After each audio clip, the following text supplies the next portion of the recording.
মুজিবনগর কেন্দ্রে আজকে যে উপজেলা পরিষদ নির্বাচন চলছে, সকাল থেকে আসলে কেমন নির্বাচন হয়েছে, কেমন দেখেছেন আপনি? ধন্যবাদ। সকাল থেকে স্বতঃস্ফূর্তভাবে প্রচুর মহিলা এবং পুরুষের অংশগ্রহণের মাধ্যমে আমরা ভোট প্রয়োগ করছি। তো আমি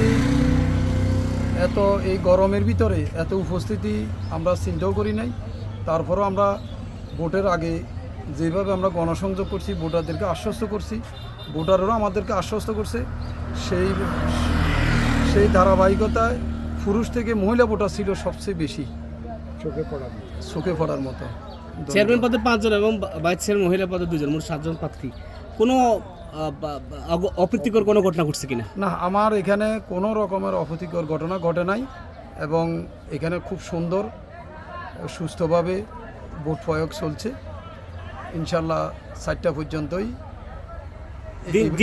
দিন শেষে কত পার্সেন্ট ভোট কাস্ট হবে বলে ধারণা করছেন বা প্রত্যাশা করছেন? আমরা তো 50% আশা করতেছি, বাকিটা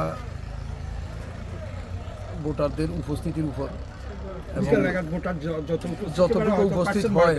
তো আমরা যতটুকু ভোটার এখানে আসছে, আরও যে ভোটারগুলো আসবে সেইভাবে আমরা আশা করতেছি 50 আপের।